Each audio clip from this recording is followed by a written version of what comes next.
Hey, what's up everybody, and welcome back to News Dose. Hope everybody's having a great, fantastic day. But, just to make your day just a little bit better, I'm going to go ahead and bring you some good and exciting news for both Xbox as well as PlayStation today. Of course, one of the most discussed topics this generation has been around the ongoing stock supply issues. But as we head into the 2022 holiday, at the very least, it does appear that Sony has made the shift, as the PlayStation 5 might be set to have a massive, and I mean absolutely massive, holiday. So we're going to talk about that today, as well as a new Xbox console that Xbox Phil Spencer leaked out himself. So definitely some interesting stuff there. But as always, before we get started, those buttons below, if you listen real closely, they are calling out to you. I don't know why, but they want to be hit, kicked, and whacked. Yeah, they might have some small issues, but you guys know what to do. Like, subscribe, and do whack that bell. Let's just go and get right into things, though, starting off with Call of Duty Modern Warfare 2. Of course, it is set to release later this month on October 28th. I know a lot of people are very excited about its release, but now it has been hit by some controversy, which is actually similar to what just happened with Overwatch 2. Both of these games are from the same company, being Activision Blizzard, so that does make sense. But what's happening here is that Modern Warfare 2 will seemingly require a verified phone number to register to play it online. Now, Overwatch 2 did backtrack on this decision a little bit, but it does look like it's being implemented in Call of Duty Modern Warfare 2, and not everybody is necessarily happy about this for various different reasons. As an example, Activision Blizzard doesn't accept prepaid phones, and, at the same time, not everybody necessarily has a phone either. So these are a few examples on why some people don't like this particular idea. However, what it appears Activision is trying to do here, this is their attempt, is that it seems like they're trying to make fans think twice about their actions online. I think that if you've played online games before, you kind of know there's a lot of toxicity within a community. There's cheating, and there's things like smurfing, as an example, where high-level players will create a secondary account just so they can beat up on lower-level players. These are very legitimate problems when it comes to these type of games, and by tying your phone to your account, well, then Activision, they can kind of then hand down more severe punishments to these type of players. That means that if Activision wants to ban somebody, that person then can't just go out and create a secondary account unless they have another verified phone number that they can use, which, most people don't. So, it does seem like Activision Blizzard is trying, again, this is their attempt to figure out a way to just kind of include more severe repercussions. But at the same time, we are also seeing this situation where it feels like some people are just being punished because, again, they don't have a phone or, the right plan because they use prepaid phones. So there's definitely two different sides to this story. So let me know what you all think about all of this. Do you like Activision Blizzard's idea, or do you think they need to backtrack on this decision? Next up, Sega and Capcom announced a new collaboration for Sonic Frontiers and, interestingly enough, Monster Hunter. Now, this is actually not the first time these two IP have intertwined, as just last year, Sonic appeared in Monster Hunter Rise, but it looks like Capcom is now returning the favor, as Monster Hunter DLC is coming over to Sonic Frontiers just 1 week after launch, being November 14th. Now, we don't have all of the exact details just yet, but they did reveal a few costumes that will be included in this DLC, but this could be an early sign for some of Sega's upcoming plans with Sonic Frontiers. Maybe they do have some events like this planned that'll kind of keep fans interested for more of a prolonged period of time. And if that is the case, this will be a good starting point, as Monster Hunter is just a little popular by this point. Either way, though, do kind of keep an eye on this event if you're interested. It is free, but again, exact details are a little sparse right now, and for all we know, it could end up being a timed event or something like that. Now, also something very exciting is happening with the PlayStation 5, and this could actually be a good sign for really all of the console manufacturers. I'll get more into that in just a second, but all generation long. We've seen these consoles have some pretty big problems when it comes to stock supply. They just cannot keep up with the demand of these consoles, and to this day, it really is still a rare thing to see something like a PlayStation 5 in stores. But that might be changing sometime here soon. Here recently, it was kind of amusing, but I did see some fans earlier this month. It might have actually been the end of September, but fans were kind of freaking out that they actually spotted a PlayStation 5 in the wild. And there was this question online: did Sony finally finally meet the demand for the PlayStation 5. But there might actually be a little bit more to this story than just that, because it's now being reported that the PlayStation 5 is receiving a major, and I mean a major, increase in shipments to the United States at the very least.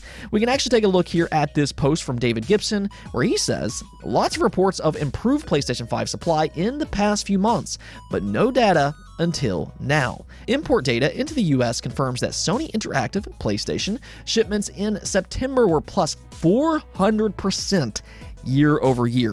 Yes, you read that right. Some of that will go into inventory for God of War launch for sure. That is actually a crazy increase, and this could explain why we're now suddenly seeing PlayStation 5s in the wild. It really sounds like they're flooding the market right now, and that's only going to rise with the launch of God of War Ragnarok, according to David Gibson. So, I mean, if you're still looking for a PlayStation 5, you might actually have a good opportunity over the next few months. This does, however, align with Sony's lofty goal to ship 18 million PlayStation 5s this fiscal year. There was a lot of skepticism on if they could actually pull that off, but it's increasingly looking like they might actually be able to come close to that goal. This apparently, though, isn't just a short-term thing either, as Insider Gaming is also reporting that Sony is looking to ship 30 million, yes, 30 million PlayStation 5 consoles in the fiscal year of 2023, which runs from March 2023 to March of 2024.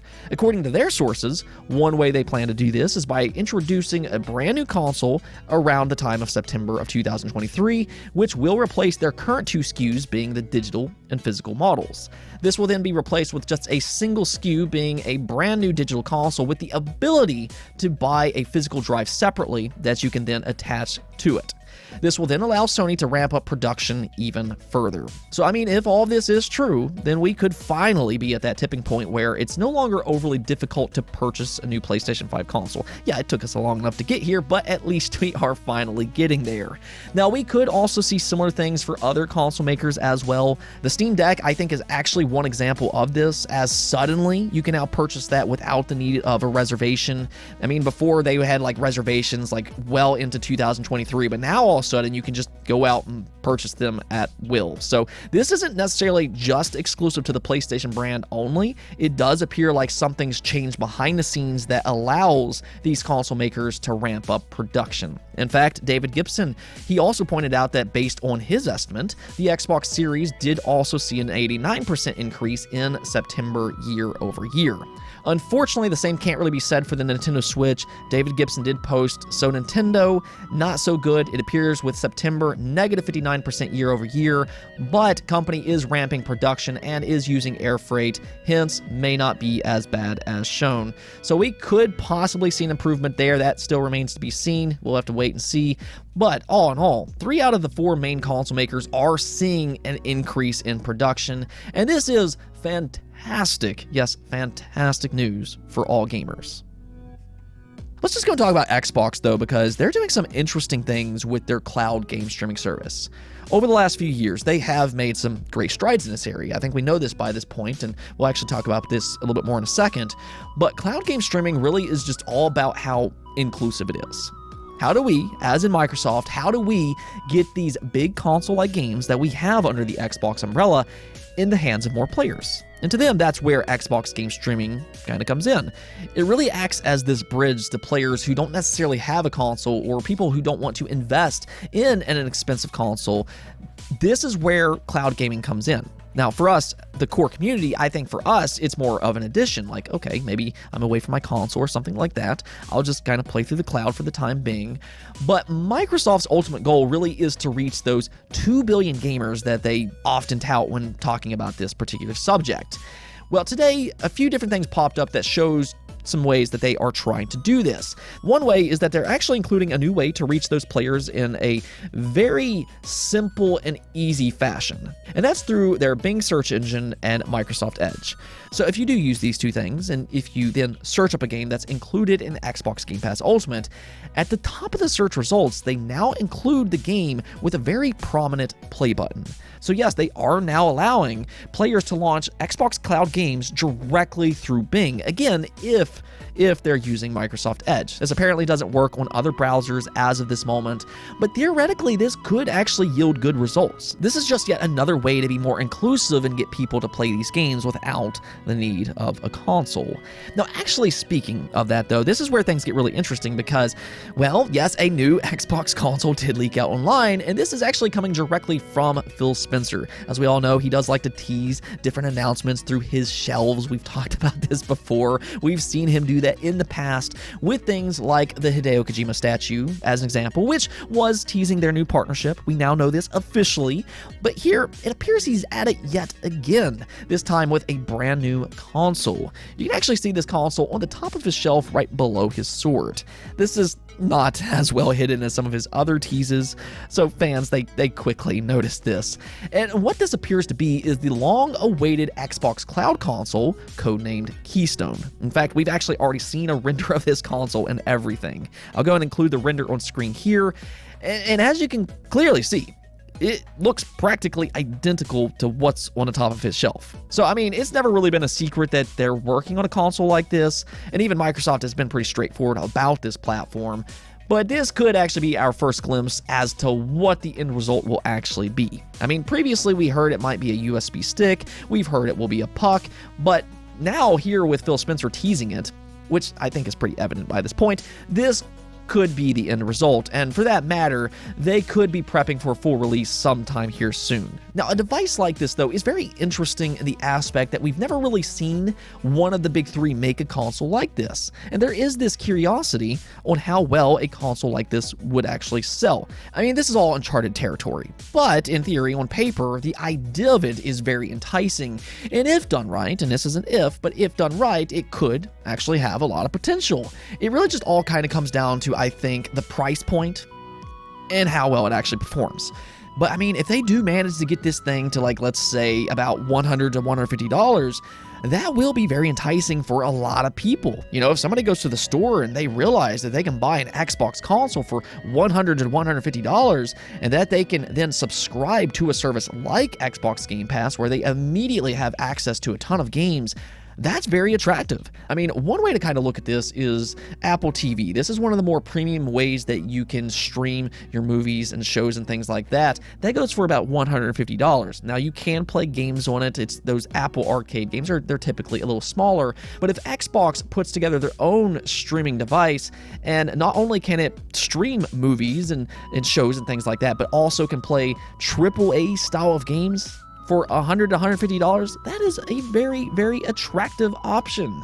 Of course, though, we still need to actually see its full reveal and how it performs, what kind of features it would offer, but it does look like we are getting a little bit closer to this being an official product. It does now appear, at the very least, we are getting our first glimpse as to what this device is. Let me hear from you all, though. Would you actually be interested in a device like this? And if you would be, how much would you be willing to pay? Let me know in the comments below. Let's go take a look at the poll of the day, though. Atlas, of course, they did finally make a logical decision where they're bringing Persona to other platforms. It is coming to Xbox, Nintendo, and PC later this month on October 21st. So I wanted to ask you all, are you going to play Persona 5 Royal later this month when it finally comes to Xbox, Nintendo, and PC? And as you can see here, most of you all are actually going to be jumping into this, with 45% of you saying yes, and for the first time. Then 30% of you said nope, you're not interested. 11% of you said yes, you're going to replay it, and then 9% of you said nope, already played it. So this means that 56% of you all are going to be jumping into this game, and you know, this just makes Atlas's long-awaited decision to bring Persona over to other platforms even more strange. I mean, it's always been evident that they should do this. But I mean, this is coming from the same companies that was apparently shocked that Persona 4 Golden was as successful as what it was on Steam. I don't know, both Sega and Atlas, they're weird companies, because I think everybody but them kind of knew it was going to have success. Looking through the comments, though, Brennan Horton and Choked by Backlog are showing their love for Persona 5, as both are going for a third playthrough. And as Black Storm points out here, that is quite the commitment. I mean, yeah, this is a 100+ hour game, but I mean, I think that's a testament to how good this game is. A lot of people are willing to play through it multiple times, despite it being very, very long, because it is a very, very good JRPG. Though I am starting to maybe understand why your username is choked by backlog. Persona 5 might possibly be keeping you from that backlog, but it is legitimately a great game, and I understand why fans like yourselves are willing to replay it. I'm actually considering replaying it myself, as I do kind of want to play this game on a handheld console like the Nintendo Switch. Anyways, though, that's it for this episode, but if you liked the video, don't forget the bell notification and subscribe button for more content just like this. Also, if you'd like to support the channel through Patreon, thank you for making this content possible. Peace out.